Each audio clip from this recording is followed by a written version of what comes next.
saat mayoritas itu konteksnya adalah beribadah, maka biarkan saja, karena itu fokusnya adalah antara dia dengan Tuhannya. Kalaupun dia ya berusaha untuk dia dengan selesai dengan dirinya, dengan Tuhannya.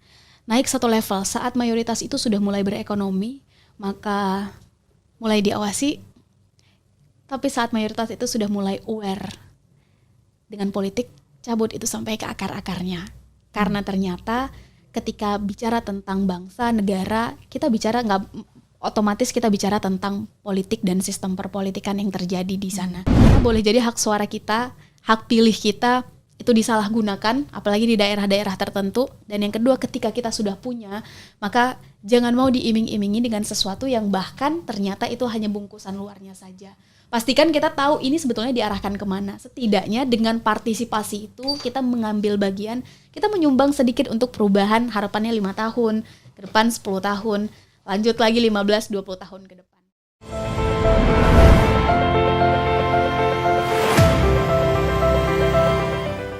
Bismillahirrahmanirrahim. Assalamualaikum warahmatullahi wabarakatuh.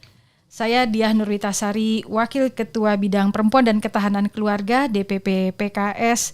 Alhamdulillah hari ini menyelenggarakan kegiatan ngobrol bareng perempuan Indonesia, di mana pada hari ini kita kedatangan tamu yang luar biasa. Alhamdulillah setelah hadir bersama kita nih Kak Sherly Anavita Rahmi. Masya Allah, sehat Kak Sherly? Alhamdulillah baik, sehat. Alhamdulillah sehat. Tadi gimana kabarnya? Baik, alhamdulillah sehat. Ini saya yang jadi deg-degan, kedatangan anak muda yang penuh semangat, luar biasa. Dan kita berbicara panjang nanti insya Allah tentang perempuan. Dan tentu perempuan ini kan luas ya, panjang ya. Ada anak mudanya, ada yang mungkin secara usia boleh tua, tapi semangatnya masih muda. Nah, insya Allah. Dan hari ini kita akan berbincang-bincang sesuatu yang mungkin boleh jadi bukan obrolan emak-emak biasa, tapi karena hari ini kita juga akan memperingati Hari Kebangkitan Nasional, dan bangsa Indonesia ini sekarang memiliki jumlah anak muda yang luar biasa banyaknya. Orang berharap dengan disebut-sebut sebagai generasi emas gitu ya ke depan. Dan Kak Sherly ini kita sudah sama-sama kenal, sama-sama ketahui seorang tokoh muda inspiratif, perempuan pula. Nah, yang mudah-mudahan nanti bisa menjadi teladan kita semua, dan bisa dari pengalaman, dari sharingnya nanti kita bisa banyak belajar. Nah, gimana? Selagi sibuk apa nih Kak Sherly sekarang? Aktivitas sama deh kayak biasa, ngajar, belajar juga. Ngajar dan belajar ya, nggak bisa lepas ya. Nggak bisa lepas itu. Sama teman-teman juga masih di konten digital. Saat ini persiapan penerbitan buku pertama. Mohon doanya ya Teh dan teman-teman semua. Iya. Semoga lancar dan bisa diterima dengan baik oleh teman-teman muda dan perempuan Indonesia.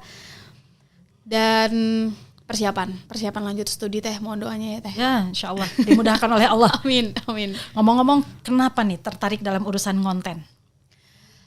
Jadi awal mula Sherly konten itu Teh, itu adalah 2019 saat Sherly pulang S2. Oh iya, lupa nih. Ini lulusan Australia. Iya, lulusan Australia, di Australia S2. Sekolah di sana.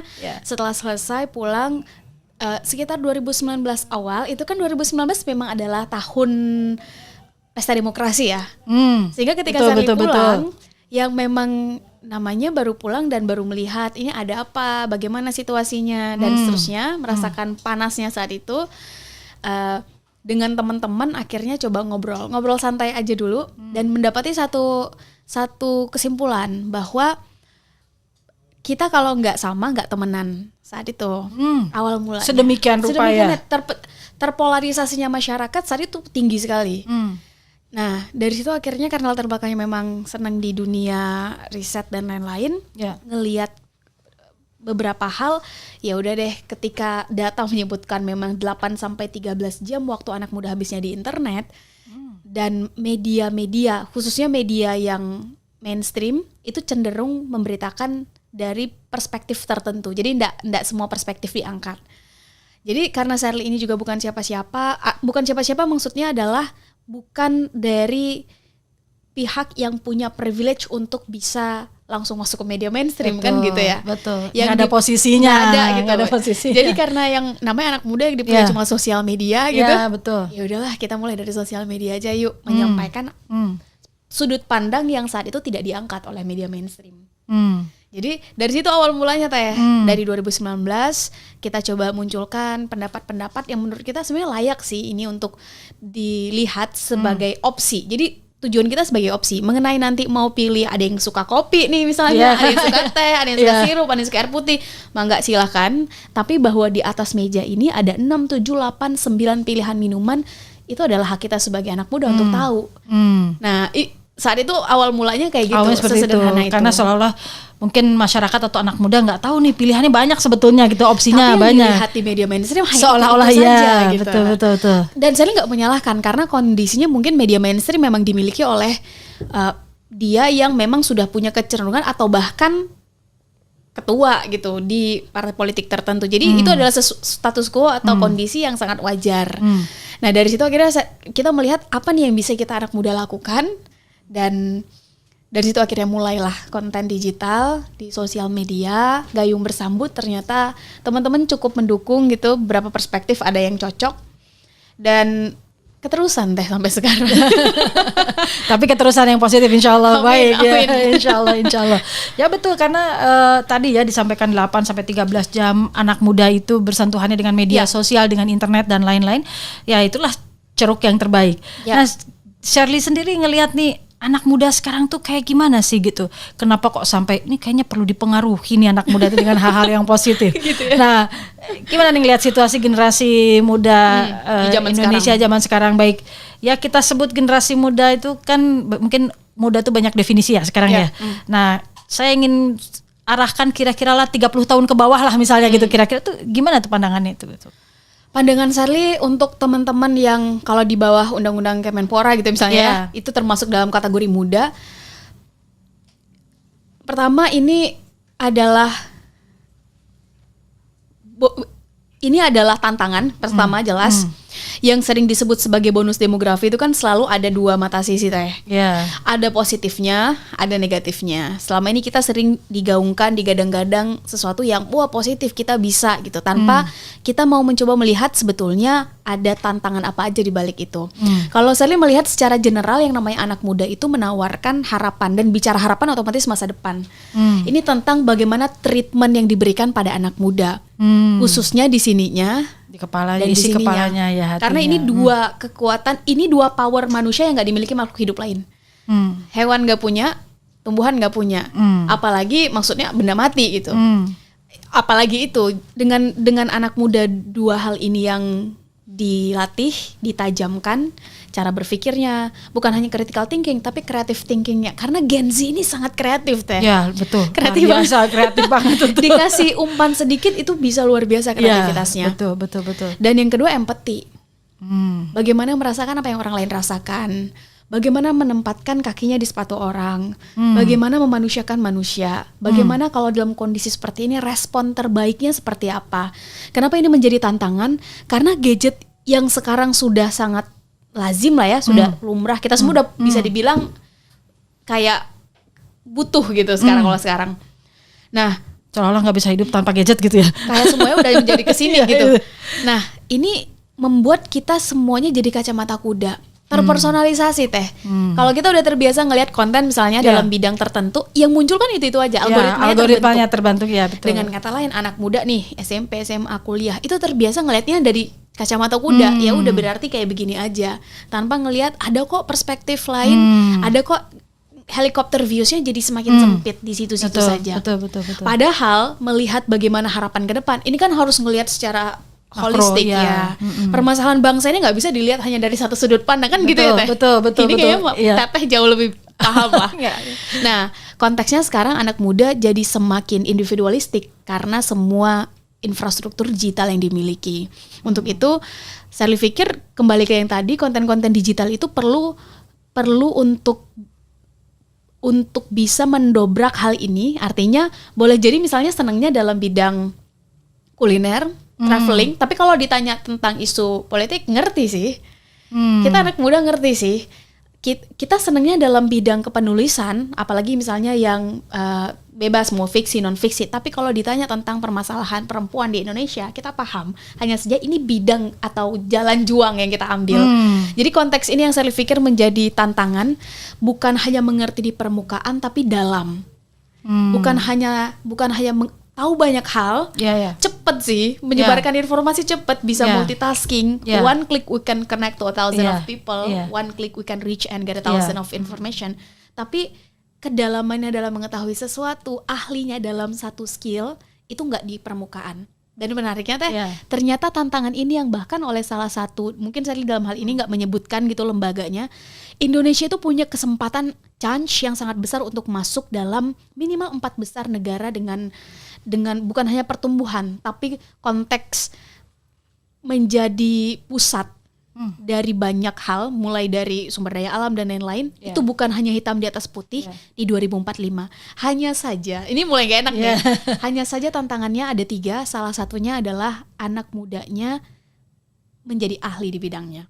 Nah, jadi bukan pahamnya bukan hanya di permukaan, tapi menjadi ahli di bidangnya masing-masing. Akan sulit bagi kita untuk nanti berkolaborasi 10-15 tahun ke depan kalau sekarang ritme kita dalam melihat masalah nggak sama nih, atau kita cenderung ngelihat dari satu sudut pandang. Menurut saya salah satu tantangannya itu. Yang kedua adalah tantangan anak muda di zaman sekarang itu mendapat kepercayaan. Kenapa mendapat kepercayaan itu penting? Kepercayaan itu kan nggak ujuk-ujuk didapat ya Teh. Dia harus dibuktikan dulu, kamu layak nggak dikasih kesempatan. Enak ya, anak muda dibilang nggak bisa apa-apa juga enak juga gitu ya. Sekarang digambarin seolah-olah anak muda bisa sekarang generasi strawberry, generasi sandwich kan gitu ya. Sehingga membuat dalam salah satu kesempatan gitu di satu universitas, di satu provinsi, saya bertanya, sengaja mengkhususkan, teman-teman apa sih yang teman-teman rasain sekarang? Apa sih tantangannya? 1 dari 3 tantangan mereka adalah kami tuh nggak suka dibanding-bandingin dengan generasi sebelumnya. Kalau di generasi kami itu, kalau dulu di zaman kita itu nggak suka. Ya ini zaman kami dengan semua hal perubahan yang terjadi. Ketika setiap orang ada zamannya, setiap zaman ada orangnya. Maka boleh jadi perubahan dan yang akan menjadi pusat akselerasi itu adalah ya semua hal yang sekarang ada di kami gitu.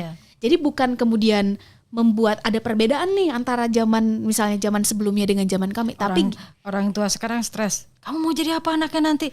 Mau jadi YouTuber? Stres orang tuanya gitu. Karena gak kebayang di zamannya orang tua dulu bisa mendapatkan penghasilan dari YouTube misalnya kan seperti itu. Padahal konteks misalnya YouTuber, kalau zaman sekarang content creator atau istilah influencer, itu kan sebetulnya hanya perubahan, disrupsi saja.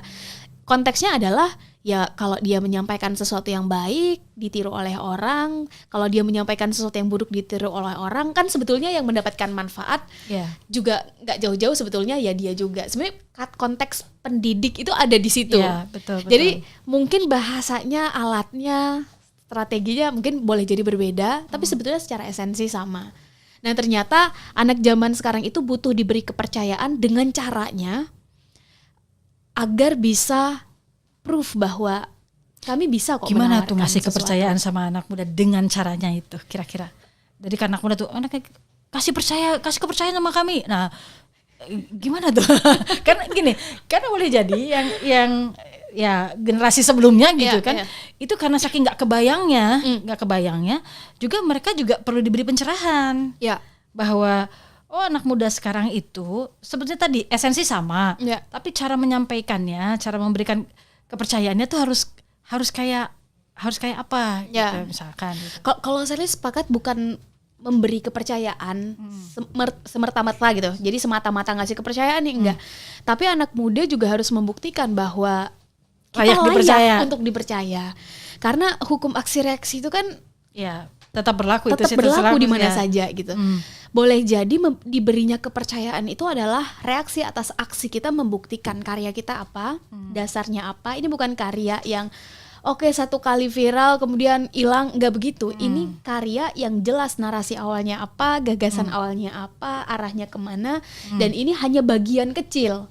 Jadi yang dilihat iceberg. Ya betul. Yang di bawahnya justru sudah dipersiapkan lebih awal gitu. Ketika ada istilah kesempatan itu jauh lebih senang datang kepada mereka yang siap, kesempatan itu jauh lebih hinggap kepada mereka yang layak. Selama ini ketika anak muda misalnya minta untuk diberi kepercayaan, pertanyaannya seberapa layak dan seberapa siapnya kita. Ya, betul. Sama ini kalau dari sudut pandang apa yang harus kami anak muda lakukan, tunjukkan bahwa kita layak, tunjukkan bahwa kita siap.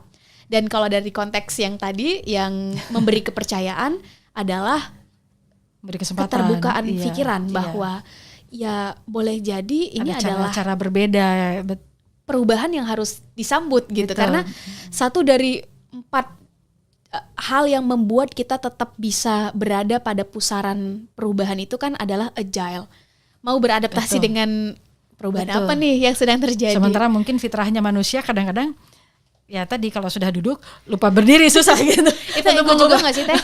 Ego manusia juga gak sih? Bahwa betul, artinya kan kita juga kadang ya kalau udah duduknya udah enak terus ada orang lain datang gitu, geser dong. Aduh, malas mau geser dong enak gitu duduk gitu ya. Ini udah nyaman begitu. Dan keluar dari zona nyaman itu saya pikir nggak mengenal usia. Nggak mengenal usia kalau kita bicara tentang usia. Nggak selama nafas masih di kandung badan, maka sejauh itu pula kita masih harus terus belajar. Dan konteks belajar ini seringnya adalah kalau kita udah di zona nyaman, udah cenderung itu-itu aja yang kita lakuin. Udah nyaman tadi kalau kita sempat membahas nyaman, ya berarti udah nggak ada hal baru yang kita pelajari. Gitu. Kita harus out of comfort zone atau perluas zona nyaman kita sehingga ada banyak hal baru yang kita bisa pelajari. Nah, kalau dari konteks Sherly melihat bahwa senang berada di zona nyaman ini yang membuat mereka yang sudah punya pengalaman lebih banyak enggan untuk memberikan, nanti kalau dikasih ke anak muda sulit lah, nanti belum mereka kayaknya belum deh gitu. Jadi padahal boleh jadi ada cara-cara baru yang bisa ditawarkan. Jadi tarik menarik dua hal ini yang jadi harus berpadu antara ikhtiar untuk membuktikan kelayakan tadi dan juga keterbukaan pikiran gitu ya, bahwa memang perubahan adalah sebuah keniscayaan dan memang ya untuk masa yang depan ini kita harus berbagi nih gitu kan, kayak begitu. Nah ini menarik nih karena kalau kita kaitkan dengan Hari Kebangkitan Nasional nih ya gitu, dan kita lihat sejarah gitu kan, bahwa tidak mau kita juga harus menengok pada sejarah ya gitu. Dan saya melihat banyak anak muda agak-agak nggak tahu banyak sejarah gitu ya. Padahal sejarah itu akan memberikan kita pelajaran yang banyak. Nah, salah satunya kita bisa membayangkan ketika sejarah itu contohnya Hari Kebangkitan Nasional ini kan digerakkan ini oleh kaum muda kan kayak gitu, oleh pemuda gitu. Pemuda pada zamannya melakukan karya-karya, memberikan karya, melahirkan karya-karya yang berdampaknya itu secara nasional. Nah, kalau dalam konteks kekinian, di mana tadi dikatakan bahwa ya anak muda sekarang sebetulnya banyak berkiprah, tapi boleh jadi masih merupakan prestasi-prestasi individu, ya kan, berkarya pada bidangnya masing-masing, belum terlalu kelihatan menjadi sebuah gerakan dalam satu kebersamaan. Nah, kalau gimana nih, Sherly melihat anak muda sekarang, kita berbicara tentang momentum kebangkitan gitu ya. Apa nih yang harus lebih dikuatkan oleh anak muda sekarang gitu ya. Terutama mohon maaf nih, perempuan muda. Perempuan ya. Kenapa perempuan? Ya, kenapa perempuan? Karena ini seolah-olah dunia saat ini memperlihatkan ketertarikan gitu ya. Perempuan muda terutama itu seolah-olah lebih ke arah kayak hanya fashion gitu ya, misalnya begitu ya, hanya secara gaya hidup individu tadi seperti itu. Nah, kepedulian sosial seperti apa? Bukan tidak ada kita sudah melihat, tetapi tadi tentang kolaborasi ini memang belum terlalu muncul. Nah, saya berpikir ini juga jadi satu inspirasi ya, bahwa anak-anak perempuan juga bisa berprestasi sebagaimana anak laki-laki, dan tadi bagaimana kemudian berkiprah di tengah masyarakat untuk bisa bersama-sama gaung bersambut dengan berbagai macam elemen ya. Ini bisa lebih maju lagi ke depan. Menurut Sherly sendiri ini seperti apa gitu? Karena kalau saya misalnya saya sebagai anggota DPR ataupun juga misalnya saya sebagai saya juga kuliah gitu. Memang kuliah saya ilmu politik sih ya gitu ya. Kebanyakan yang kalau senang berpikiran jauh ke depan, berbicara, berdiskusi seperti ini, jarang anak perempuan ya gitu ya. Seringnya laki-laki. Kebanyakan yang laki-laki gitu, yang perempuannya seolah-olah itu bukan topik diskusinya. Nah, tapi kan Sherly sebagai selama ini konten kreator gitu ya, dan juga yang senantiasa senang memberikan inspirasi bagi sesama generasi muda seperti itu. Gimana nih pandangannya gitu kan? Wow, pertanyaannya berat sekali tuh. Tapi semoga saya bisa ngasih perspektif ya, Teh ya. Itu menurut saya menarik. Karena ada 2 poin tadi. Pertama anak muda, kedua perempuan. Kalau anak muda, saya melihat sebetulnya tantangannya berulang. Toh sejarah itu berulang.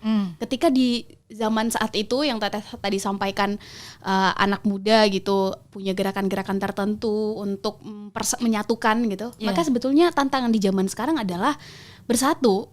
Bersatu, kalau mungkin sekarang bahasa anak mudanya semangat kolaborasi kali ya. Semangat kolaborasi. Jadi fokusnya bukan lagi pada perbedaan. Wah, saya skillnya ini, dia skillnya itu. Bukan. Tapi fokusnya adalah kita punya irisan persamaan apa sih? Nah, untuk bisa tahu irisan persamaan dan lain-lain ini, kalau ada yang sekarang menjadi sangat dirindukan, posisinya adalah penjahit sosial tadi. Yang menjahit, ya mungkin passionnya memang adalah dalam bidang itu, tapi akhirnya dijahit. Bukan tidak punya awareness, bukan tidak punya kesadaran untuk memajukan konteksnya secara keseluruhan, tapi mengambil bagiannya di bidang itu gitu.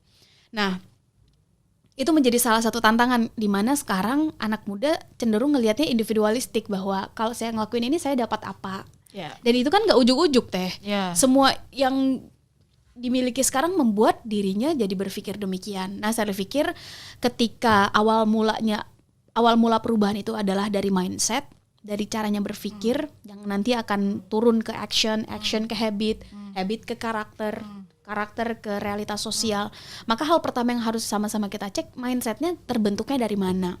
Apa yang dilihat, dibaca, ditonton, didengar, dan diskusi seperti apa yang selama ini terjadi. Baik offline maupun online, benar nggak Teh? Iya, betul. Nggak bisa offline aja, online-nya gimana? Karena boleh jadi diskusi online itu yang membentuk caranya berpikir. Mau ya anak-anak muda sekarang dengerin ya kayak kita gini sekarang nih podcast gitu. Justru atau anak apa muda gitu. Sekarang belajar dari mana aja. Dari mana aja ya. Bisa jadi schooling atau sistem sekolah itu hanya menjadi ya formalitas, mereka mempelajari sesuatu. Skillnya mereka banyak dapatnya dari online sekarang. Dan luar biasa kalau mungkin 30 tahun yang lalu mendapatkan skill itu misalnya ya, untuk mendapatkan sertifikat itu butuh privilege khusus, butuh ada keistimewaan khusus di dirinya, entah itu kemampuan finansial atau kepintaran tertentu sehingga mendapat beasiswa misalnya, dan seterusnya. Kalau di zaman sekarang Teh, 1 kali klik modul dari Amerika bisa kita dapat, kita pelajari sekali. 1 kali klik modul dari Eropa bisa kita dapat selama dirinya mau gitu. Pertanyaannya itu dialamatkan kemana? Untuk dirinya sendiri atau visi kita bersama gitu. Jadi kalau saya tangkap tadi ya, bahasa penjahit sosial itu tadi gitu ya, bagaimana ada orang yang kemudian melid lah gitu ya, kemudian dia tahu nih, si ini ahli di bidang ini, si ini jago nih gini, ini bagusnya berkolaborasi, tapi karena tadi masing-masing cenderung masih fokus pada pengembangan dirinya sendiri-sendiri, butuh orang yang menjadi. Artinya saya melihat ini butuh lahir kepeloporan di pemuda nih. Butuh lahir. Kalau sebelumnya mungkin bahasanya pelopor, kalau sekarang role model. Ya, oke lah. Ya benar. Nah, itulah. Karena bedanya bahasanya beda. Wah, bukan bahasa kita. Ketahuan. Kolonialnya ketahuan. Ya, role model sekaligus juga mungkin tadi ya, manajer ya gitu. Maksudnya orang yang mampu melihat berbagai macam potensi dan kemudian mengkolaborasikan. Jadi tidak berangkat dari individu-individu masing-masing yang ingin berkolaborasi, tetapi boleh jadi dia mungkin nggak punya skill khusus di situ, tapi justru dia punya skill untuk mengkolaborasikan yang ada gitu ya. Dan saya pikir ini di kalangan anak muda juga harus lahir, harus ada generasi muda yang mau tuh tadi maju dan berupaya untuk mengkolaborasikan semua itu ya. Dan saya lihat mungkin nih Sherly nih bisa juga masuk ke situ tuh ya, belajar untuk artinya maju kan memang butuh gitu ya, butuh tadi gitu ya, karena ya kita ingin, kalau dulu mungkin tantangannya dengan penjajahan ya, kira-kira seperti itu. Nah sekarang generasi muda ini dihadapkan pada tantangan ke depan, sering disebut-sebut betul-betul generasi penerus, generasi emas nanti yang betul-betul akan menggantikan di masa yang akan datang. Sejarah pasti akan menunggu kiprah mereka. Nah, salah satunya nih, kita ini disebut sedang dalam tahun politik. Tahun politik. Gimana anak muda ngelihat tahun politik ini sebagai satu cara mereka untuk mengubah negeri ini? Wow, tahun politik Untuk mengubah ya. Iya. Luar biasa ini pertanyaannya. Atau ya gimana pandangannya sendiri? Anak muda sendiri ngelihat politik itu seperti apa? Kalau saya ngelihat sebetulnya anak muda itu sangat bergairah dengan politik. Hanya saja politik yang seperti apa. Kalau bicara politik praktis, anak muda kayaknya mulai agak nggak tertarik. Nggak tertarik, nggak banyak. Yang tertarik banyak. Kita bisa melihat persentase anak muda yang bergabung di partai politik juga semakin tinggi di konteksnya di tahun ini. Iya. Tapi bicara politik ketika kesadaran gitu bahwa ini apa sih yang sedang terjadi gitu. Konten-konten politik banyak yang sekarang viral, misalnya membahas isu-isu yang erat kaitannya dengan isu sosial, isu politik, yang ketika itu viral sampai pada pihak tertentu yang punya wewenang untuk menindaklanjuti, itu banyak anak muda yang sudah mulai aware di platform manapun. Artinya saya pikir ini satu hal yang positif dan perlu diapresiasi. Bahkan kalau seandainya Sherly sebagai pemula gitu, memulainya di 2019, Sherly melihat perjalanan 4-5 tahun ini semakin banyak konten creator yang cukup vokal dan fokus dalam hal itu. Nah, tapi ketika bicara tentang secara terstruktur, ini adalah tahun di mana kita bisa mengubah bukan hanya sekedar menyampaikan di luar gitu, tapi betul. Bisa secara konstitusional, maka otomatis kita harus mengakui partai politik ini menjadi salah satu jalan, bahkan bisa dibilang jalan mayoritas untuk masuk ke sana kan begitu. Nah, anak muda apatis dengan itu. Dan ini juga nggak bisa dilihat, wah gimana nih, ini hilir dari apa yang terjadi di hulu. Bahwa ketika dirunut ternyata yang isu anak muda yang paling concern itu justru korupsi. Dan korupsi ini nggak jauh-jauh dari dunia politik toh. Iya. Artinya ada kekecewaan besar anak muda di situ yang membuat mereka mulai apatis dengan politik praktis. Karena yang sering diberitakan, yang sering disampaikan, wah KPK akhirnya menangkap dan seterusnya, wah berarti memang yang bicara politik itu kan ujung-ujungnya aja yang ditangkap. Nah, saya pikir butuh satu, bukan narasi, tapi kita semua untuk menyampaikan bahwa politik itu bukan cuma itu. Yang diperjuangkan bukan hanya itu, dan butuh justru diisi oleh orang-orang baik. Diisinya oleh orang-orang yang benar-benar peduli, sehingga harapannya adalah yang membuat mereka apatis tadi, mulai dari pertama korupsi, kemudian dilanjutkan dengan isu-isu lainnya, misalnya mulai dari kesejahteraan, mereka dapat apa sih nanti, masih ekonomi, kesejahteraan ekonomi, pendidikan, lingkungan, itu semua kan muaranya nanti akan pengambilan keputusan dan kebijakan. Betul. Nah, mengarahkan bahwa ini bukan berdiri sendiri, bahwa ini ada erat kaitannya dengan dunia politik. Bagian ini, narasi ini yang kepotong. Harus ada yang menjembatani berarti. Harus ada yang menjembatani atau yang menarasikan itu. Sehingga ketika kemarin sempat diskusi dengan beberapa teman, kalau ada hal yang paling sekarang dibutuhkan, quotes unquote profesi sosialnya gitu adalah, kalau tadi Teteh bilang penjahit sosial, maka sama, ini adalah narator sosialnya. Sehingga setiap orang mungkin mengambil jalurnya berbeda, tapi sebetulnya kita tahu ini jembatan yang akan mengarahkan kita ke sana. Sehingga 10 tahun ke depan, misal 2030-an misalnya, kita tahu ada perubahan yang tujuan kita ke sana sih. Tapi yang satu dari pendidikan, yang satu dari kesehatan, yang satu dari ekonomi, yang satu dari wira swasta, silakan. Yang satu mau masuk ke pemerintahan, yang satu silakan. Yang satu dari luar, sesuai dengan bidang dan passionnya masing-masing. Tapi 10 tahun ke depan ketika kita ketemu, sebetulnya tujuan kita sama. Ketika bicara 2045 tadi misalnya, 2045 kita anak muda mau ngelihat apa sih di sana?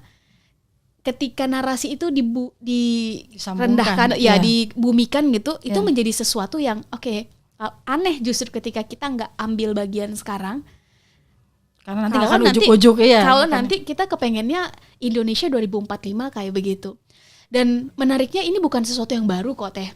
Singapura misalnya, Indonesia duluan merdeka dari Singapura. Betul. Indonesia mau dilihat dari sumber daya manusia, mau dilihat dari sumber daya alam, silahkan. Indonesia jelas punya potensi yang jauh di atas Singapura. Tapi kenapa mau dilihat dari GDP sekarang misalnya, atau mau dilihat dari indeks manusianya, indeks kesejahteraan manusia, pembangunan manusia dan lain-lain? Kenapa Singapura konteksnya bisa di atas Indonesia? Karena ada narasi besar yang digaungkan kepada masyarakatnya bahwa Singapura itu sekian puluh tahun ke depan akan menjadi negara titik-titik, sehingga yang harus kita persiapkan, sehingga anak mudanya merasa oke, kita menjadi bagian puzzle sih kecil, tapi I'm gonna fight for it.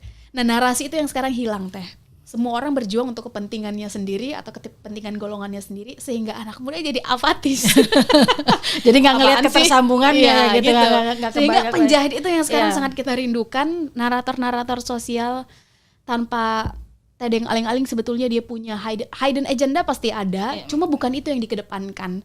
Itu yang mungkin sekarang sangat kami rindukan lah sebagai anak muda, yang kalaupun itu ada, rasanya senang sekali ketika melihat dan merasakan langsung narasi-narasi Bagi anak itu. muda nggak masalah ya, siapapun yang akan berbicara sejauh konteksnya adalah sesuatu yang memang menjadi kebutuhan mereka, dan kemudian juga tadi ya membuat mereka bisa jadi lebih terbuka lagi ke depan gitu kan, seperti itu. Sebetulnya nggak ada gap ya dari sisi itu, nggak ada hambatan ya dari sisi itu.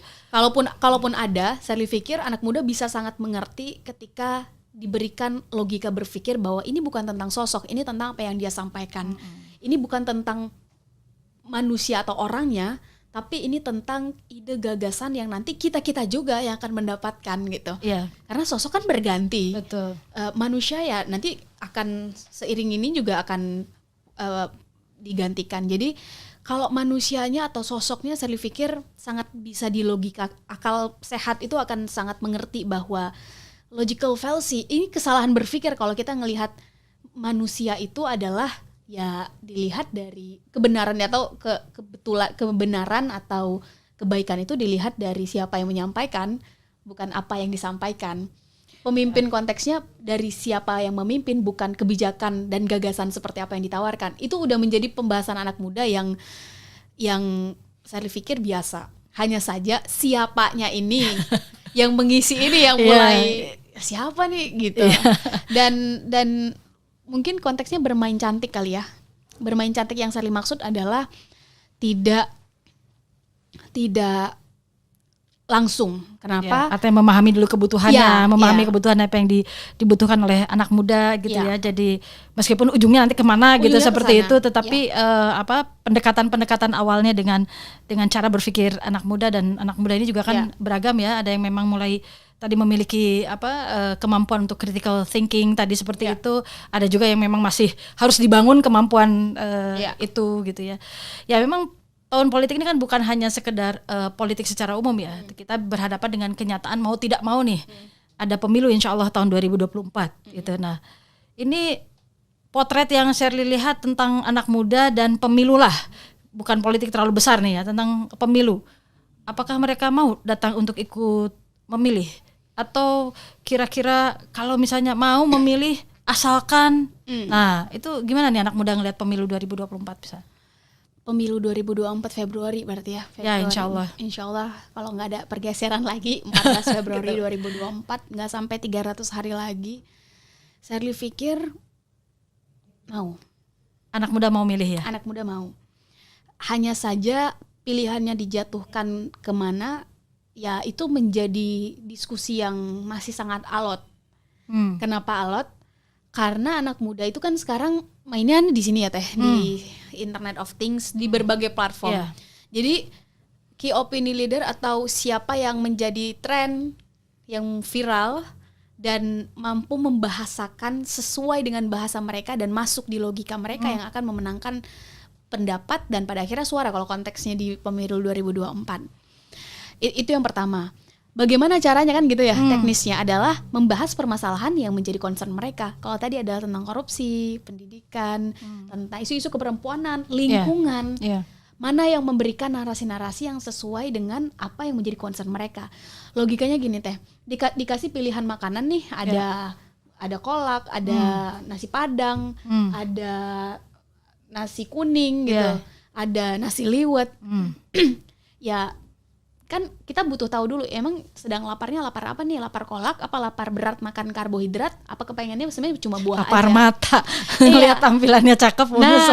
Kemudian narasi seperti apa yang dibangun, karena ketika bicara anak muda banget nih, ini anak mudanya tampilannya atau kebijakan dan gagasan yang ditawarkan itu menyelesaikan permasalahan anak muda, merakyat banget nih, ini tampilannya yang merakyat atau emang gagasannya itu yang menjawab benar-benar permasalahan rakyat. Karena ini dua hal yang berbeda. Nah dilalahnya ketika narasi sosial ini ya entah itu tidak sampai, entah diputar balik, entah dikuasai oleh pihak-pihak tertentu. Di sini jembatan ini yang butuh untuk kita sama-sama jaga. Dan saya pikir anak muda konteksnya harus juga menjaga, yang peduli ya, harus menjaga ini, karena boleh jadi suara yang besar ini, entah itu mau bicara perempuan, termasuk anak muda, ini boleh jadi miss-nya di jembatan narasi ini. Siapa yang bisa mengisi dan mengambil ini lah yang akan mendapatkan ceruk itu tadi. Masya Allah. Menurut saya gitu Teh. Menurut Teteh gimana nih? Bisa sampai subuh nih ngobrol tentang anak muda ya. Karena menarik. memang pasti saya yakin gitu ya, anak muda tentu harus mereka mungkin akan lihat-lihat juga ya gitu, tertarik gitu tentang ya ada pemilu, tapi mereka juga butuh dipahamkan gitu ya bahwa apa sih makna mencoblos bagi mereka gitu, baik kepentingan itu secara individu maupun secara komunal ke depan gitu kan pastinya. Ya kalau karena saya juga adalah orang politik, tentu sangat berharap anak muda Indonesia itu betul-betul berpartisipasi aktif ya, paling tidak menggunakan hak pilihnya lah ya gitu.